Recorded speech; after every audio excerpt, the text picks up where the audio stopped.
Assalamualaikum warahmatullahi wabarakatuh. Alhamdulillah wassalatu wassalamu ala rasulillah wa ala alihi wa ashabihi wa man walah.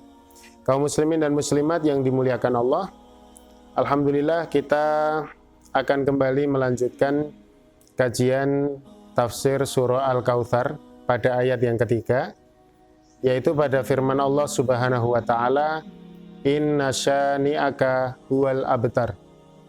Kalau kita baca di dalam terjemahan Kementerian Agama, makna inna syani'aka huwal abtar, sesungguhnya orang yang membencimu atau orang yang membenci kamu wahai Muhammad, dialah orang-orang yang terputus. Menurut para ahli tafsir, sebab nuzul atau sebab turunnya ayat ini adalah berpijak kepada dua sebab. Yang pertama adalah ada seorang Yahudi yang kita kenal sangat memusuhi Islam, yaitu Ka'ab bin Al-Ashraf, di mana dia ketika Nabi Muhammad SAW hijrah dari Makkah menuju ke Madinah, maka dia mengatakan bahwa Muhammad itu orang yang tidak punya kehormatan karena dia adalah orang yang terputus keturunannya, yang dalam bahasa Arab disebut dengan abtar itu. Maka kemudian Ka'ab ini menjelek-jelekan Nabi Shallallahu Alaihi Wasallam dengan mengatakan bahwa sesungguhnya orang-orang Quraisy itu lebih mulia daripada Nabi Muhammad Shallallahu Alaihi Wasallam. Maka kemudian turun ayat ini, inna syani'aka huwal abtar. Sesungguhnya orang yang membencimu wahai Muhammad, dialah yang terputus keturunannya, begitu.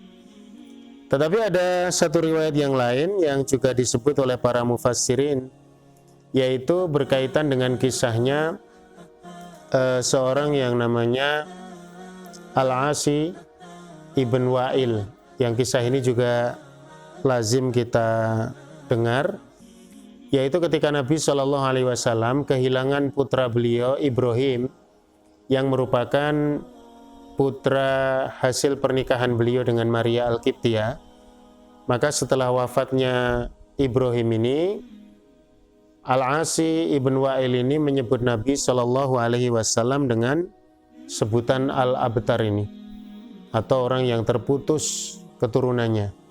Sebab memang menurut pemahaman orang-orang jahiliyah itu bahwa kematian anak laki-laki itu menandakan bahwa dia kehilangan kehormatan sebagai seorang ayah atau sebagai orang tua dengan kehilangan anak laki-lakinya. Maka kemudian ketika dia menyebut bahwa Nabi Shallallahu Alaihi Wasallam adalah orang yang terputus atau orang yang terputus keturunannya itu, maka kemudian turunlah ayat ini. Nah, kaum muslimin dan muslimat yang dimuliakan Allah Subhanahu wa taala, jadi sebetulnya ayat ini merupakan jawaban dari Allah Subhanahu wa taala bahwa para pembenci Nabi Shallallahu Alaihi Wasallam yang mereka mengolok-olok dengan ungkapan-ungkapan yang sebetulnya kalau dalam Islam itu juga tidak ada masalah ketika seorang ayah atau ibu, ya, orang tua itu tidak punya anak laki-laki, itu tidak masalah,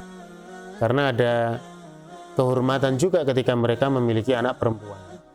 Tetapi mereka memang sengaja membuat berdasarkan filosofi jahiliyah mereka bahwa anak laki-laki itu segala-galanya, sehingga kalau anak laki-lakinya wafat, apalagi Nabi juga waktu itu baru saja ditinggal oleh putra pertama beliau atau putra laki-laki beliau yang lain, yaitu Qasim, kemudian seakan-akan memang menjadi satu hal yang buruk ketika ditinggal wafat oleh Ibrahim. Maka kemudian Allah Subhanahu wa ta'ala memberikan pembelaan tadi dengan mengatakan inna syani'aka wal abtar.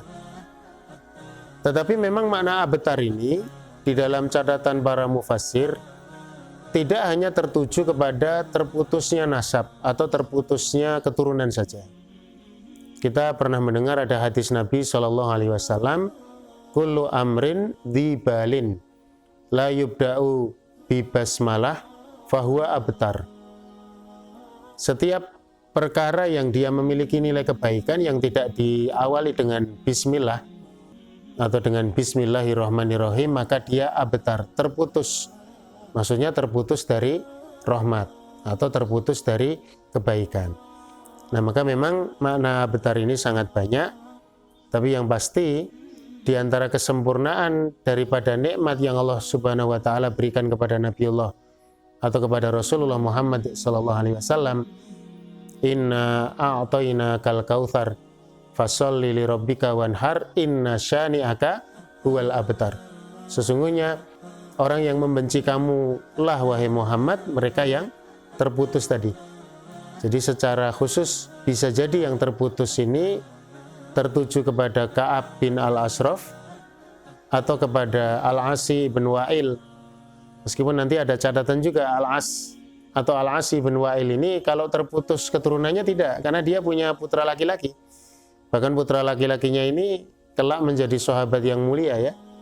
Amru ibn Al-As yang menjadi gubernur Mesir. Bahkan Amru ibn Al-As punya putra yang solih juga, seorang sahabat yang hebat, masuk dalam kategori sahabat-sahabat muda yang bernama Abdullah bin Amru bin Al-As. Demikian tafsir singkat surah Al-Kautsar untuk ayat yang ketiga. Semoga bisa menyempurnakan makna-makna yang ada pada ayat-ayat sebelumnya, baik ayat 1 maupun ayat yang kedua. Barakallahu fikum. Assalamualaikum warahmatullahi wabarakatuh.